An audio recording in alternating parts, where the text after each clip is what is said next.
Hello everyone and welcome back. Today I'm going to do my December reading wrap up. In December I read 7 books, 5 physical I think, yes, and 2 on my Kindle from Kindle Unlimited. The first book I read in the month was Of Men and Monsters by William Tenn. In this one, huge aliens have conquered the earth and humans live like mice, scuttling along the walls of their huge buildings. They survive by stealing what they can from the aliens. Humans are seen as nothing more than vermin, which may just be their greatest strength. We meet Eric the Only. He's on the cusp of becoming a man, and through him we can see how human society has changed and adapted. While there is some really interesting world building and concepts in this, because of the age of the character, a lot of his internal dialogue is more boobs, bum, than interest in what is going on around him. I did like how the aliens were presented throughout. We never really got a clear picture of them, but I did feel as though the ending was a touch rushed. I gave this one a 3 out of 5. My next read was the concluding volume of Lord of the Rings, which was The Return of the King by J.R.R. Tolkien, and this was off my reread challenge, and I loved this. Going back to this world has been fantastic, just exploring everything once again, because it's been quite some time since I have last read this, and it's just been the most wonderful experience. I do have to admit I did not read the appendices this time around. I just left them. Although I still rated this 5 out of 5, I've loved the entire trilogy. The next book I read was, unfortunately, the concluding volume of The Culture. I've been reading this over the last few years and I'm just sad to see it go. This is the Hydrogen Sonata by Ian M. Banks. In this one, it truly is the end of days for the Gazilt civilization. An ancient people, they helped set up the culture, but now they have chosen to sublime, to leave behind this physical realm.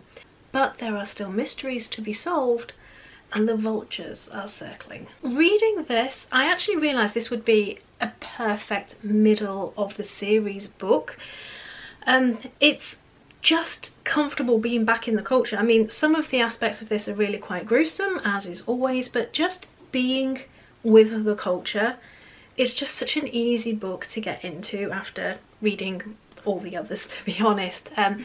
So I feel like there's a lot of pages. Yes, there is. There's over 600 pages for not a lot going on. I mean, there are some big events, don't get me wrong, but it feels like there's less plot than the 600 plus pages implies that there should be. There is a lot of scheming from the minds who are interested in what's going on with the Gazilt, just because it's interesting, which really sums up the ship minds really, really well. They are actually really great characters, and we spend more time with that aspect of the culture than we do with actual people in the culture. But I just love this universe and I've enjoyed all of the books so far. There is some body horror, which is pretty typical of the culture, and it's very penisy at times.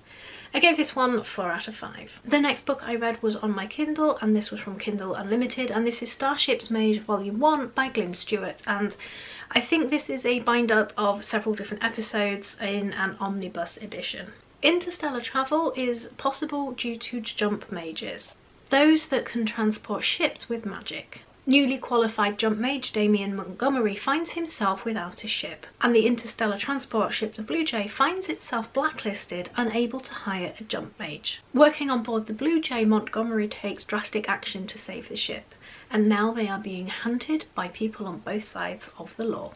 This was a bit of a weird one because it's so clearly a repackaged bind-up of the different episodes, and as such there is so much repetition between the start of each episode. You have a recap of everything that's happened before several times through this book. I did like this world. It was really quite interesting, and the magic system is a fascinating concept. I just found it a bit clunky at times, and I gave this one 3 out of 5. I followed this up with Hand of Mars, which is part 2, and this is also from Kindle Unlimited, and this takes place around 3 years after the events of Starship Made, and I'm not continuing on with the series. This jumps straight into interplanetary politics and has lost all of what was interesting from book 1. So I gave this one 2 out of 5, and as I said, I'm not continuing on with this series. The next book I read was Psytonic by Brandon Sanderson, and I had absolutely no intentions of reading this one before the paperback came out, but Waterstones had a half price sale on all of their hardbacks, so I couldn't resist. This is book 3 of the Skyward series. I always forget if it's Skyward or Starsight, the series. Skyward series. All I can say without giving huge details away is Spencer learns more about what's going on in the universe. Yeah, this was a bit of a weird one because the first half of it felt so rushed, and it felt like it was lacking a lot of the depth that the other 2 books had. Now, I know this is set for a younger audience, but I really loved the world that had been built in the first 2 books, but this first half, it just felt a bit lacking. Things picked up in the second half and I really got into it, but I just don't feel as though this is as good as the other 2 in the series, and I gave this one 3 out of 5. I will still be reading that last volume. I'm really interested to see what happens after the revelations at the end of this one, and this might benefit from a reread of the whole series before the final book comes out. The final book I read was my 100th read of the year and my final read of the year. I made it to 100 books. So this is In the Labyrinth of Drakes by Marie Brennan, and this is the 4th volume of the memoirs of Lady Trent.